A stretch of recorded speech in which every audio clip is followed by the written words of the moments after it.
अब इसमें थोड़ा सा सुन लें कि ये डायमंड, ग्रेफाइट और सिलिकॉन ये सिर्फ एक एलिमेंट के बने हुए हैं, ये दोनों कार्बन के और ये सिलिकॉन का, तो इनको हम कहते हैं एलिमेंटल मैक्रोमोलिक्यूल। ठीक है जी। Whereas silicon dioxide and silicon carbide, these are made up of two different elements, दो डिफरेंट एलिमेंट से मिलके बने हुए हैं, तो इनको जो है वो हम कहते हैं compound macromolecule. So this is the compound macromolecule, और ये ऊपर वाले जो हैं ये आपके एलिमेंटल मैक्रोमोलिक्यूल होते हैं जी। You got it? अच्छा जी, ये डायमंड और ग्रेफाइट को देख लें, ये बने सेम एलिमेंट के हुए हैं, कार्बन के, लेकिन डायमंड को आप देखेंगे कितना खूबसूरत नजर आता है और बहुत एक्सपेंसिव होता है, और ग्रेफाइट जो है ये जो पेंसिल का सिक्का होता है जिसको लेड पेंसिल कहते हैं, वो असल में लेड नहीं होता, वो ग्रेफाइट होता है जी, जो पेंसिल का सिक्का होता है जी। ठीक है, तो वो भी कार्बन का बना होता है, तो दोनों में इतना ज्यादा जो डिफरेंस होता है, दोनों कार्बन के बने हुए हैं, तो इनको हम कहते हैं एलोट्रॉप्स। तो एलोट्रॉप्स क्या होते हैं, इसकी डेफिनेशन क्या होती है? The existence of an element in two different forms in such a way that they are physically different but chemically same, या alike का वर्ड यूज करते हैं जी। तो इसकी डेफिनेशन क्या होती है? The existence of an element in two different forms in such a way that they are physically different but chemically alike। ठीक है जी, यानी केमिकली सेम होते हैं लेकिन फिजिकली जो है वो एक दूसरे से डिफरेंस होते हैं, उनकी अपीयरेंस एक दूसरे से जो है वो डिफरेंट होती है जी। You got it? अच्छा जी, अब इनकी तफसील हम एक एक करके जो है वो करने जा रहे हैं, इसकी भी स्क्रीनशॉट ले लें, मैं इसको रब कर रहा हूं जी।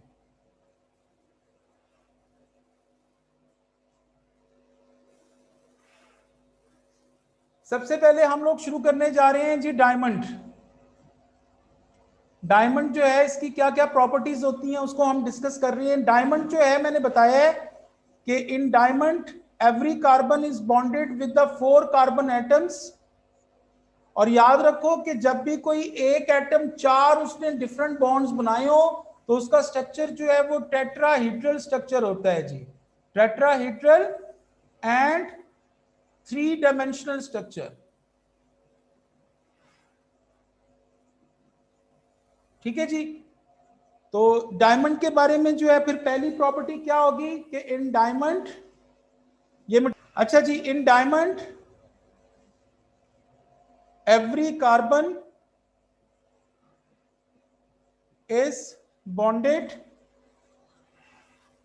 with other 4 carbon atoms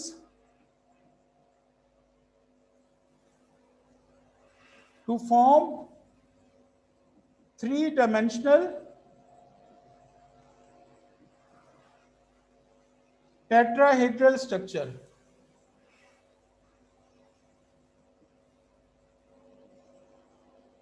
ठीक है बच्चों, ये इसकी पहली प्रॉपर्टी है। दूसरी प्रॉपर्टी देख लें, एवरीबडी जस्ट लिसन। कार्बन जो होता है अगर आप पीरियोडिक टेबल में उसको चेक करो मेरे बच्चों, तो कार्बन जो है ये ग्रुप 4 में आ रहा होता है, ग्रुप 4 में। ठीक है जी, carbon is present in group 4। तो ग्रुप 4 का क्या मतलब है कि इसके वैलेंस शेल में कितने इलेक्ट्रॉन्स प्रेजेंट होंगे? 4 इलेक्ट्रॉन मौजूद हैं जी। ठीक है, तो इसने अपने चारों के चारों इलेक्ट्रॉन जो है वो यूज कर लिए हैं बॉन्डिंग में, क्योंकि इसके साथ 4 लाइनें लगी हुई हैं, तो 4 इलेक्ट्रॉन यूज हो गए इसके बॉन्डिंग में। तो इसके वैलेंस शेल में, आखिरी शेल में कोई इलेक्ट्रॉन नहीं बचा फ्री। तो जब कोई फ्री इलेक्ट्रॉन नहीं बचा तो ऑटोमेटिकली जो है ये इलेक्ट्रिसिटी कंडक्ट नहीं कर सकता। तो diamond do not conduct electricity as it does not have any free electrons. ठीक है जी, in its valence shell diamond do not conduct electricity as it does do not have free moving electrons। अच्छा जी, अगली चीज इसका melting point बहुत high होता है, और वही जो मैंने रीजन पहले बताई थी मैक्रोमोलिक्यूल में, क्या large amount of heat energy is required to overcome strong covalent bonds. ठीक है जी, तो इसका हाई मेल्टिंग पॉइंट है, और आगे रीजन वही है जो मैंने मैक्रोमोलिक्यूल में बता दी थी। ठीक है जी, बिकॉज स्ट्रॉन्ग कोवलेंट बॉन्ड्स, ठीक है, उनको ओवरकम करने के लिए बहुत ज्यादा आपको हीट एनर्जी चाहिए होती है। अगली चीज, दुनिया में सबसे ज्यादा जो सख्त तरीन एलिमेंट है, हार्डेस्ट मटेरियल है, वो आयरन है। सुन ले गाइस, सॉरी डायमंड है। डायमंड जो है, diamond is not costly at all, ये कॉस्टली नहीं होता। इसको कट करके ऐसे एंगल्स बनाना कि एक बार लाइट इसमें एंटर हो जाए तो बाहर ना निकल सके, तो उसको कट करने के ऊपर जो खर्चा आता है ना, क्योंकि डायमंड को सिर्फ डायमंड ही काट सकता है, दुनिया की कोई और चीज नहीं काट सकती। ये जो पहाड़ों में सुराख करते हैं ना, वो आगे वो ड्रिल मशीन होती है जो गोल गोल घूमती है सुराख करने के लिए पत्थरों के अंदर, ठीक है, तो उसके आगे वो डायमंड लगा होता है, डायमंड नहीं टूटता। उसके अलावा आप लोगों ने देखा होगा घर में कभी कुछ शीशा वगैरह लगवाना हो तो उसके पास पेंसिल होती है, वो पकड़ के इस तरह करता है तो वो जनाब उसके ऊपर वो लाइन डल जाती है, उसके आगे भी डायमंड लगा होता है। तो डायमंड जो है वो एक्सपेंसिव नहीं है, लेकिन उसको कट करके ऐसे एंगल्स में तब्दील करना कि एक बार लाइट उसमें चली जाए तो वापस बाहर ना निकल सके, ठीक है, वो थोड़ा सा जो है ना वो मुश्किल जॉब होती है। ठीक है जी, तो उस पे ये आर्टिफिशियल डायमंड एक नेचुरली भी कुदरत की तरफ से भी एग्जिस्ट करते हैं ऐसे डायमंड। ठीक है जी, तो दूसरी इसकी फिर प्रॉपर्टी जो है वो क्या होती है कि diamond is the hardest structure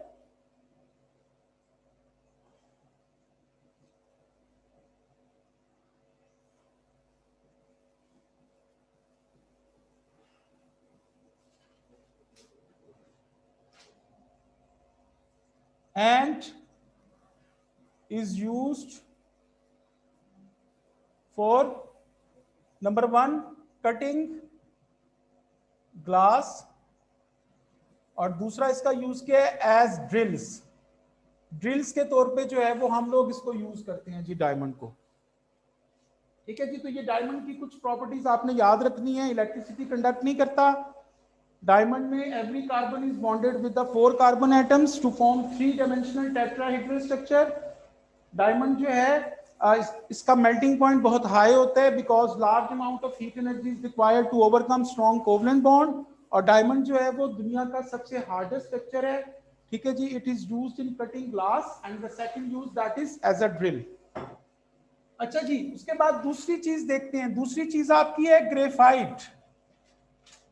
graphite भी कार्बन का बना होता है, लेकिन ग्रेफाइट में और डायमंड में क्या फर्क होता है, कार्बन की जो अरेंजमेंट है उसमें फर्क होता है।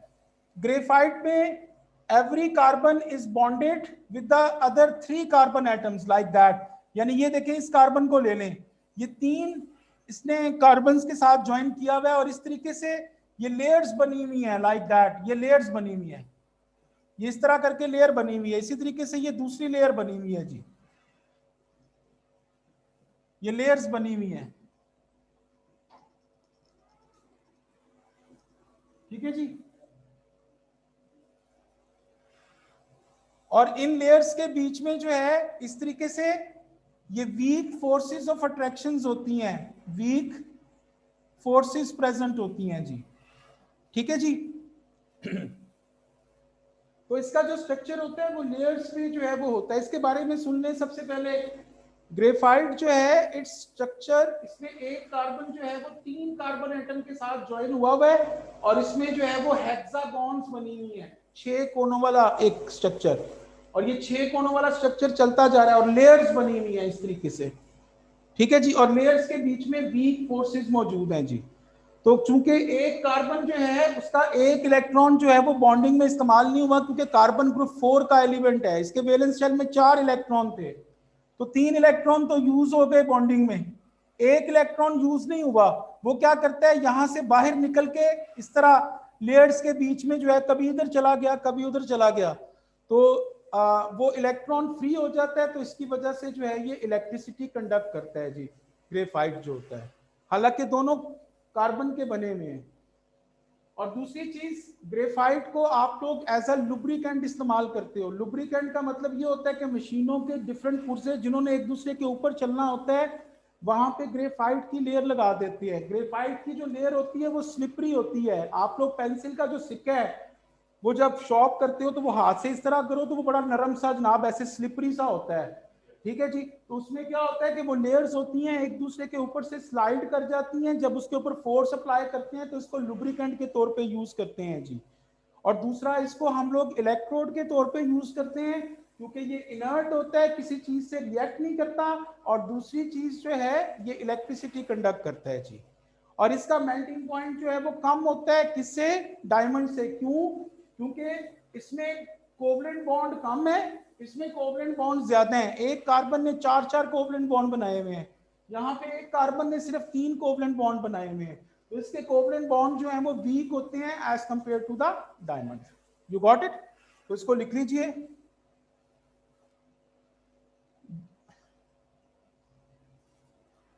इन graphite one carbon atom is bonded with 3 carbon atoms to form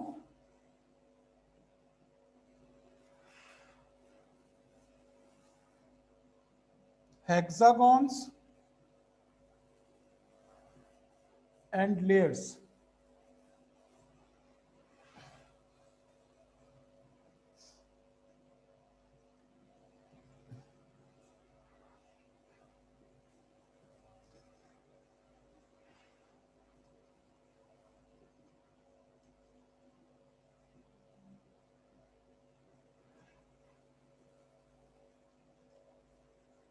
जी मेरे बच्चों, इसको जरा रब करता हूँ।